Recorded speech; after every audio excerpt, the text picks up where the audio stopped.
I'm going to discuss some of the most important parts of high-performing leadership and peak performance as a way to help you understand what are core elements in leadership. Now, I'm sure all of you who are looking at this in one way or another have thought of yourself about leadership or being a leader, and yet we struggle to understand more deeply what really makes leading effective. If we understand leadership not as a commanding, ordering process, that's management, that's another kind of process. Leading is really where you get people to voluntarily, eagerly follow, engage in a way that you have a vision, and together with the leader you go someplace beyond where you are now. I think the most fundamental point to understand is leading from the mind's eye. How do you focus? One of the most important things for leaders to understand is that they can be taken hostage to an emotion, to a belief, to somebody outside themselves, a person, a boss, a team member, and lose focus. I've been a hostage negotiator for some 40 years, and in that process I have understood some very important lessons that leaders can use in being more effective. Number one in those lessons is, how do we create a relationship, a bond, with somebody you don't naturally like? As a hostage negotiator, you must do that. Create a connection, create a bond, engage in a dialogue to get them to give up their hostages, give up their weapons, come out knowing that they are probably going to go to prison. And the interesting point is this: 95% of the times it works. Leaders don't come near to that level of success because they're taken hostage by themselves, by others outside, and so they lose their real power to influence and persuade. The whole idea behind mindset and mind's eye is this fundamental idea. Your brain is aimed at looking and focusing on where there is potential danger. It's often a shock for people to learn that we are fundamentally looking for pain, danger. It's how we have survived as a human species.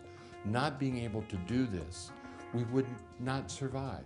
And your brain has one fundamental overriding goal, which is to keep you alive. Then you ask the question, then why is it that we're not all negative if we're fundamentally hardwired this way? Well, it's simple. Because we had a parent, a teacher, bosses, coaches who have helped us give structure to how we see the world. Imagine a flashlight searching all the time for pain and danger. That's what some people do. They worry all the time. They can always find something wrong. That flashlight can be turned off or be redirected to look for opportunities. If you look at this chart, you will see that some people are always focused on what's wrong, the negative. They're in a kind of losing cycle. They're playing as a leader not to lose. And of course, they don't reach their maximum performance. The real effectiveness is the ability to focus on opportunities, to be willing to take risks, to play to win. And to do that, you must manage how you see, how you focus. How many of you have said or done something that you later regretted? How many of you have made a decision, made a judgment that led to a negative outcome, and at the time you somehow sensed it was the wrong direction to go? We can say at that point something was working deep in your mind's eye that did not allow you to use your full power to choose where to focus. One of the most important lessons you can learn from this mind's eye concept is that you have choice always of how to look at something. Do I look for the negative? Do I look for the positive? We find leaders who are not able to use their whole brain. In fact, they're living with such narrow focus, they're killing off more neurons than they are creating. I think it's very important to realize that people resist the pain of change, they resist the unknown. They do not resist the change in and of itself. And think of your own life. How many times have you made a choice, changed jobs, changed houses, did something that involved pain, frustration, but you went through that change because you could see a benefit? And what we know is that when you have the safety, a secure base as a leader, people will seek change.